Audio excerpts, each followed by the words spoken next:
আসসালামু আলাইকুম। Galaxy English পয়েন্টের পক্ষ থেকে আপনাদের সকলকে জানাই আন্তরিক শুভেচ্ছা ও মোবারকবাদ।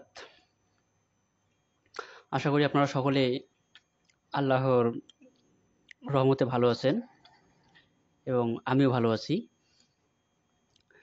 আজ আমরা শিখব finite and non finite verb. Finite verb কাকে বলে এবং নন ফাইনাইট ভার্ব কাকে বলে।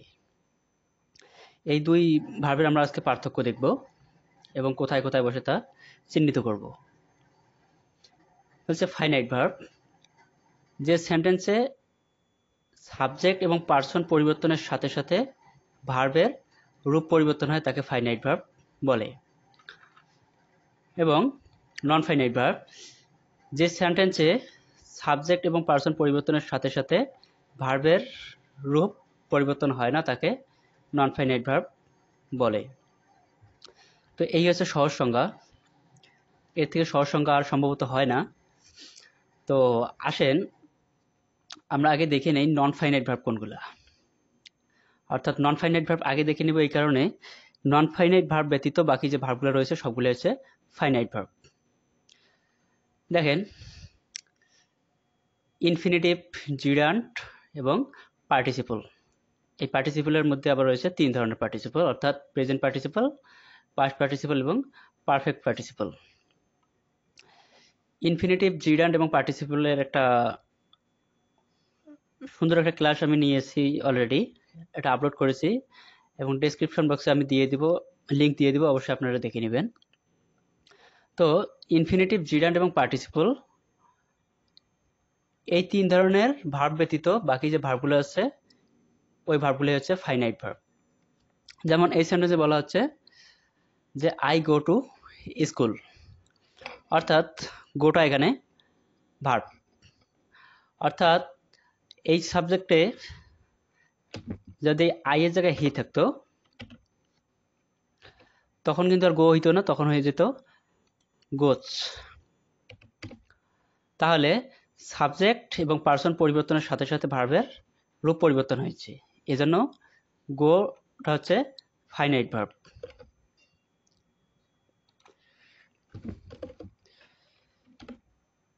দ্বিতীয় সেন্টেন্সে যে নাকিব গোজ টু স্কুল, অর্থাৎ নাকিব একটি থার্ড পারসন সিঙ্গুলার নাম্বার, এই জন্য ভার্বের সাথে এস বাই ইয়েস যুক্ত হয়েছে। একই সাথে এটি ভার্বের রূপ পরিবর্তন হতে পারে, যেমন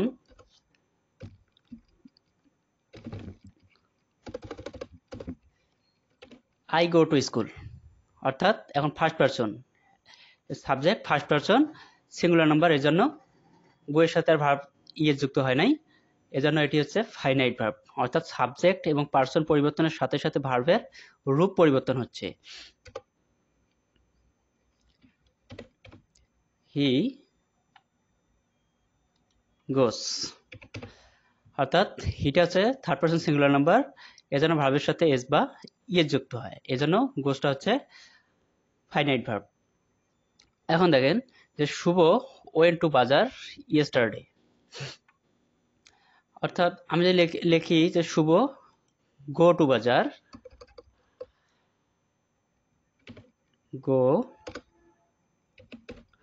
টু বাজার, শুভ বাজারে যায়।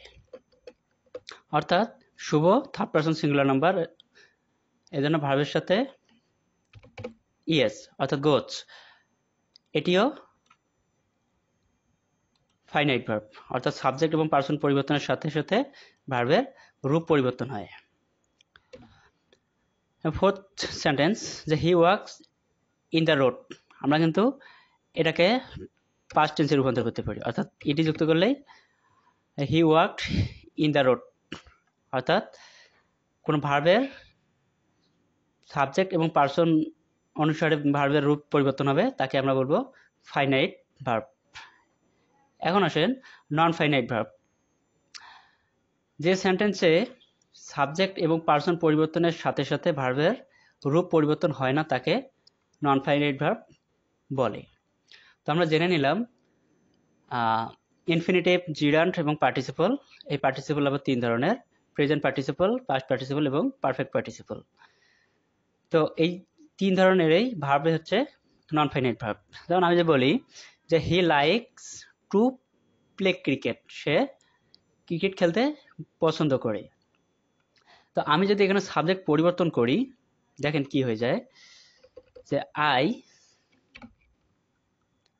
তখন আর লাইকস হবে না, লাইক হবে, যেহেতু ফার্স্ট পারসন হলে ভার্বের সাথে এস বা ইয়ে যুক্ত হয় না। সেক্ষেত্রে দেখেন সাবজেক্ট পরিবর্তন হয়েছে এবং ভার্ব পরিবর্তন হয়েছে, অর্থাৎ লাইক এখানে ফাইনাইট ভার্ব, অর্থাৎ সাবজেক্ট এবং পার্সন পরিবর্তনের সাথে সাথে ভার্বের রূপটা চেঞ্জ হয়ে গেল। কিন্তু দেখেন টু প্লাস ভার্ব অন, অর্থাৎ ইনফিনিটিভ, এর কোনো পরিবর্তন হয় নাই, অর্থাৎ টু প্লাস ভার্ব অনটাই হচ্ছে নন ফাইনাইট ভার্ব। একই সাথে এটি একটি ইনফিনিটিভ। সেকেন্ড সেন্টেন্সে দেখেন যে সুইমিং ইজ গুড এক্সারসাইজ, সাঁতার একটি ভালো ব্যায়াম। হ্যাঁ, তো আমরা জানি যে সুইমিং একটি জিরান্ট, অর্থাৎ ভার্ব প্লাস নাউনের কাজ করে যেটি। এই সেন্টেন্সে সুইমিং জিরান্ট আমরা বুঝবো কিভাবে, যে কাজটা স্থির থাকে, স্থির থাকে, একই সাথে ভার্ব প্লাস নাউনের কাজ করে। যেমন আমি যে বলছি যে সুইমিং ইজ গুড এক্সারসাইজ, সাঁতার একটি ভালো ব্যায়াম। এই সেন্টেন্সে কিন্তু অর্থবহ এরকম হয় না যে কেউ সাঁতার কাটছে। তো এটি স্থির রয়েছে, একই সাথে এটি জিরান্ট, এজন্য এটি হচ্ছে নন ফাইনাইট ভার্ব। থার্ড সেন্টেন্সে হি স এ ফ্লাইং বার্ড, সে একটা উড়ন্ত পাখি দেখেছে, অর্থাৎ এটি হচ্ছে একটি পার্টিসিপল। তো পার্টিসিপল হচ্ছে কোনো নাউন বা প্রোনাউনকে মডিফাই করে। যেমন হি স এ ফ্লাইং বার্ড, তা এই বার্ড নামক নাউনটাকে সে মডিফাই করছে, যে উঠতেছিল, কে উঠতেছিল, পাখি উঠতেছিল। তা আমরা জানি যে মূল ভার্বের সাথে আইএনজি যুক্ত শব্দটা যখন নাউন বা প্রোনাউনকে মডিফাই করে তখন তাকে পার্টিসিপল বলে, অর্থাৎ পার্টিসিপল নন ফাইনাইট ভার্বে কাজ করে, অর্থাৎ এই ফ্লাইং নং ভার্বটা হচ্ছে নন ফাইনাইট ভার্ব। এরপরে he is a retired employee, আমরা জানি ভার্বের সাথে ইডি যুক্ত করলে কিছু কিছু ভার্ব যে ইডি যুক্ত করলেই পাস্ট হয়ে যায়, আবার সেটি যদি কোনো নাউন বা প্রোনাউনকে মডিফাই করে সেটি হচ্ছে পাস্ট পার্টিসিপল। যেমন হি ইজ এ রিটায়ার্ড এমপ্লয়ি, অর্থাৎ এই প্রোনাউনটাকে সে মডিফাই করলো। হ্যাঁ, এই জন্য এটি হচ্ছে পাস্ট পার্টিসিপল, অর্থাৎ রিটায়ার্ড হচ্ছে একটি নন ফাইনাইট ভার্ব। এরপর হচ্ছে পারফেক্ট পার্টিসিপল। আমরা জানি পারফেক্ট পার্টিসিপল হচ্ছে হ্যাভিং প্লাস ভার্ব 3, অর্থাৎ মূল ভার্বের পাস্ট পার্টিসিপল ফর্ম, অর্থাৎ হ্যাভিং ডান, এটা প্রেজেন্ট ফর্ম হচ্ছে ডু এবং পাস্ট পার্টিসিপল ফর্ম হচ্ছে ডান। তো having done the work I went to bed, অর্থাৎ এটিও নন ফাইনাইট ভার্বে কাজ করেছে, অর্থাৎ এটি perfect participle, having plus verb 3। তো আজকের ক্লাসে এতটুকুই যথেষ্ট ফাইনাইট এবং নন ফাইনাইট ভার্ব চেনার জন্য। এতটুকু কেউ যদি বুঝে, আর দ্বিতীয়ত কোনো ফাইনাইট এবং নন ফাইনাইট ভার্ব নিয়ে আর কোনো সমস্যা থাকার কথা না। তো আজকের মধ্যে এখানে শেষ করছি। ভিডিওটি ভালো লাগলে অবশ্যই লাইক, কমেন্ট এবং শেয়ার করবেন।